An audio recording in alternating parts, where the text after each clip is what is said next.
and welcome to another episode of the Grow Your Occupancy podcast, New Year edition. It's still January, so we're still celebrating New Year's. I'm Julie Podewitz, CEO and founder of Grow Your Occupancy, and I am really excited to welcome Kara Marinko to our show today. Welcome, Kara. Hi, how are you? I'm great, thanks. Kara is the Vice President of New Development for Phoenix Senior Living. I'm really excited to talk to you, Kara. I was wondering, how long have you been with Phoenix? I am going on 6 years. Okay, So, great. yeah, Great. I've held multiple positions within Phoenix, but yeah, 6 years. It goes by, COVID was like the COVID years, it was 20 years or 2 minutes, depending on perspective, right? It's Oh, just yeah. skewed all of our timeline. Hey, and good, I know it feels like a long time ago, but do you have a good New Year's, holidays, all Yes, that? yes, it was great. It was great. How Great. about you? Yeah. Do you do New Year's resolutions, or do you have anything on your, I don't like the term bucket list, but anything like your, Yeah, I must for 2023? yeah. This year, I just kind of made a goal, maybe not a New Year's resolution, but more of just a goal, an intentional um, thing that I want to be just present, whether it's, whatever I'm doing, I just want to be present. And, I think the last 2 years, it's been so easy to, be on Zoom calls or Teams calls or whatever, and, be doing 25 other different things or, having conversations.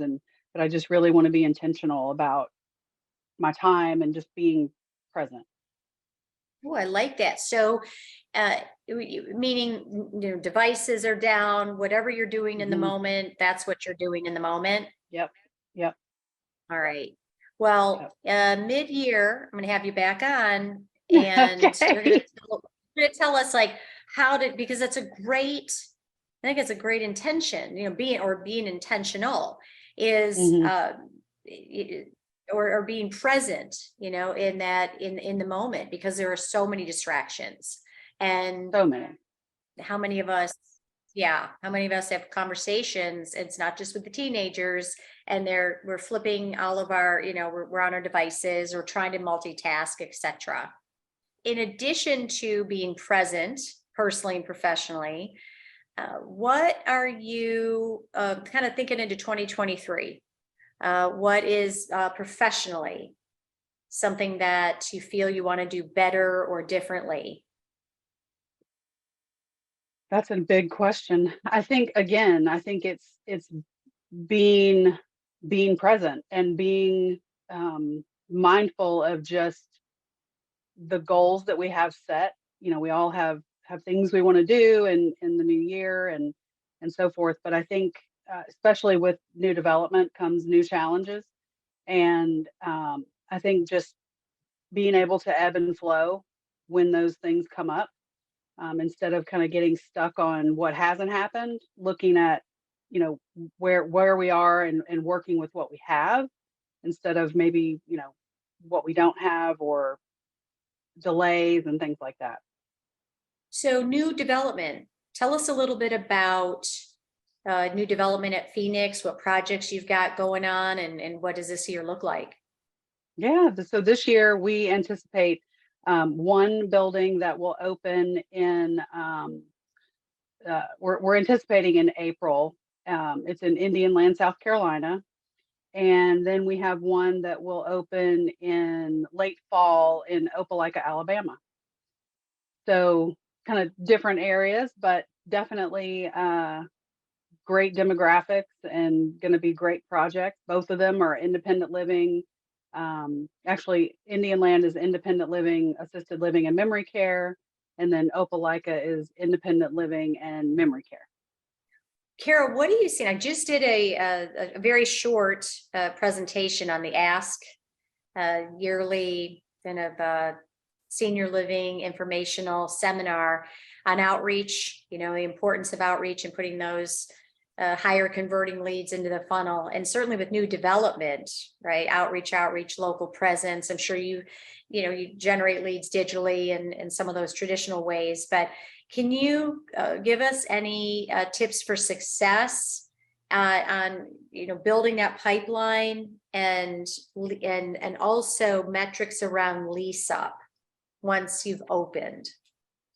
Yes. So I think that building the pipeline is people, and if I've said this once, I've said it 100 times. People are going to do business with people they like and that they trust.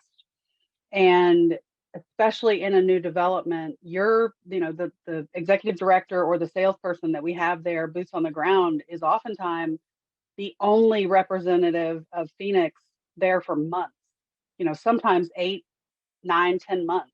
Yeah.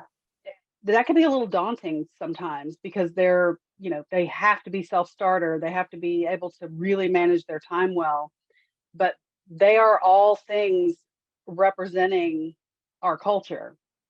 And I think that we spend so much time finding the right person to put in that seat. Um, we would rather, wait on something until we find that perfect that perfect fit, because that person has to be agile and be able to answer those hard questions when we do run into a roadblock, or a delay in construction that we have no control over. Um, it boils down to, you've made I don't want to say promise, but you've told these people, hey, you can sell your house, soon and move in anticipating on X day. And, a month out, we get news that date's not going to be hit. Right. Um, so then it really becomes personal, in a sense, to Mhm. that salesperson or person boots on the ground. So really having that continuous, courting, if you will, throughout the process. You're this person that is there. I'll use the salesperson for example. They are having continuous follow up and catch up, just connecting with that prospect or depositor, because we can easily lose them. And Right. we don't want them to deposit and then we kind of ghost them, and 6 months later, oh, we're you still ready to move in? Well, we've Mhm. lost confidence, we've lost that relationship essentially. And so really it's being able to be transparent too, because mother nature is one thing. You can't really build in bad weather, so a lot of times it's totally out of our hands. But being transparent, being upfront, and having those relationships with people that they're going to trust what you're telling them. Mhm. And we are that company that's going to be super transparent. We're going to screw up. We're going to tell you that we're going to guarantee one thing along the way in our relationship is we're going to guarantee we're going to screw something up, but we're going to tell you about it. And we're going to approach you with, hey, this has happened and here's how we want to remedy Mhm. it. When you're talking about the right person, or Mhm. I shouldn't say the right person, but the individual that you have identified that is, successful, right, a long term and in a role, a sales role for lease up and ongoing, certainly trust, the ability to connect, great follow up. What other characteristics? I mean, Kara, how do you know, or what is it, what attributes or skill sets or experience, or what are those determining factors for you to say, yep, okay, we're going with this person? Mhm. Yeah. Well, a lot of it is word of mouth. Honestly, Okay. it's knowing your market, knowing excuse me, knowing your other professionals in a market. There's nothing more intimidating than going to a market where you don't know anybody and you don't know any of the reputation there. So really us doing our homework on the front end, being able to utilize our resources that we have there. And good people attract good people. So Okay. we've gotten a lot of referrals.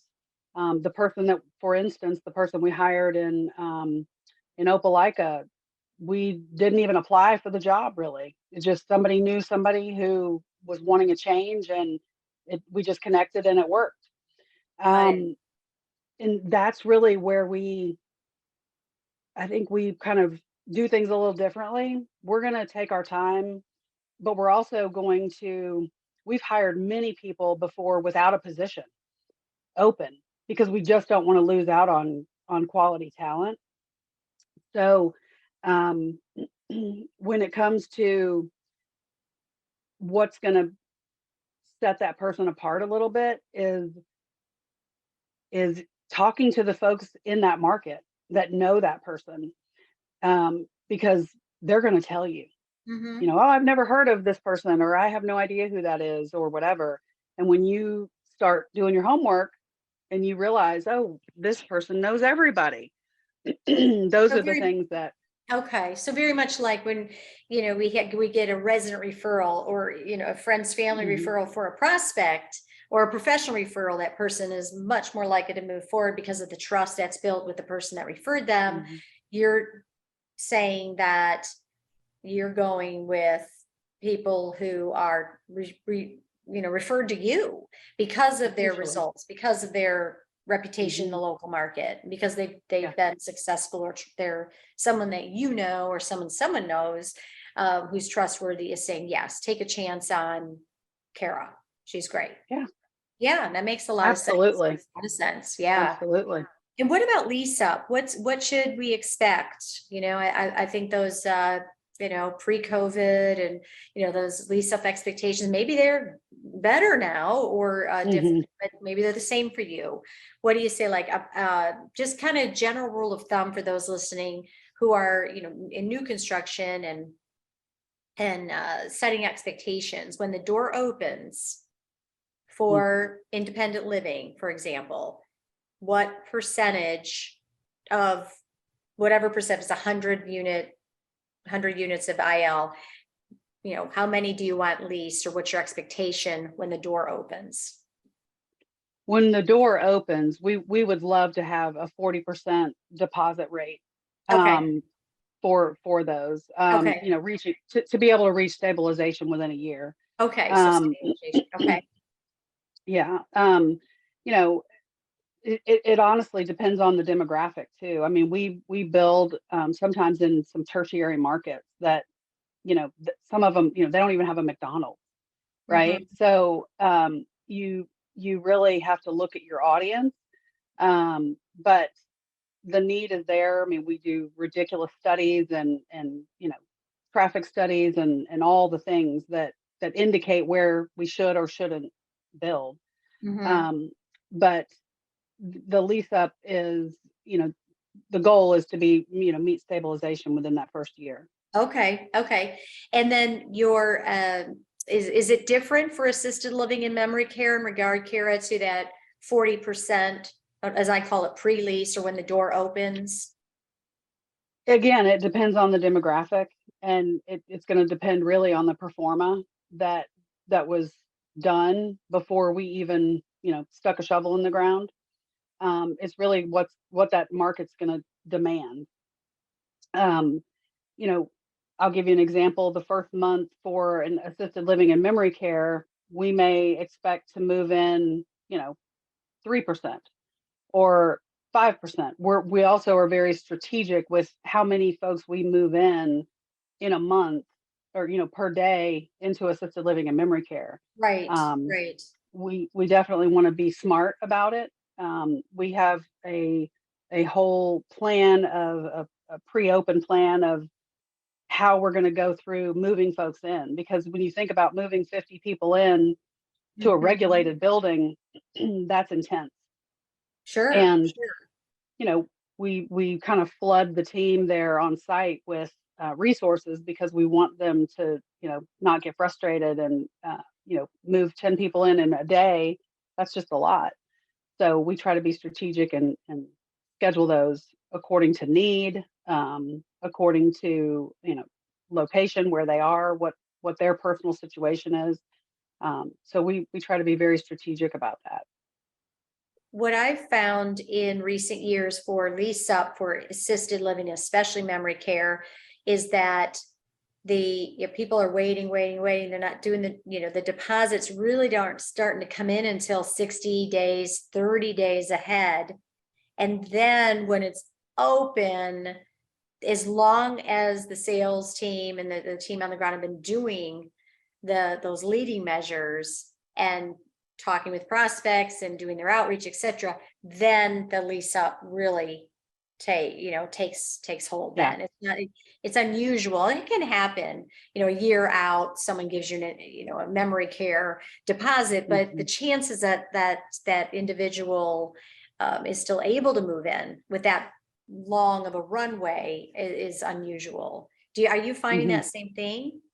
Very much so. Okay. Um, Okay. especially for memory care folks, they have a very short, um, nurture process. Mm-hmm. They have a quick need. So oftentimes the memory care deposits don't really ramp up until we are 30 to 60 days out from opening. Yeah, just for anyone listening who's investors or capital partners, and of course everybody wants their asset and their investment to fill successfully at market rate and happy residents and all of that. But putting forth, like you said, based on the pro forma, but putting forth those expectations that are in alignment with the market and what to expect. You certainly want to raise the bar high, but these unrealistic, and I don't even like that term, but we're going to have 60% when the door opens, or, we're being asked 8 months before opening, how come we don't have any assisted living deposits? That I think what I've found anyway in the handful of years most recently is that is puts that salesperson almost feeling on the defensive. That the independent living, that absolutely has a much longer runway, and you've got to do your follow-ups and you have to make sure that they're ready to move in, but that your assisted living maybe 90 days out, 120 days out, but that your pro forma for lease up, is that still a year in most cases, Kara? 12 to 18 months. Got it. Yeah, 12 to Got 18 it. months. Okay, and you've been doing this for a while. So what I have. would you, if you had like your magic wand, maybe I could like pull up one of these sparklers for you to say and wave away one challenge, what would it be heading into this year for new projects?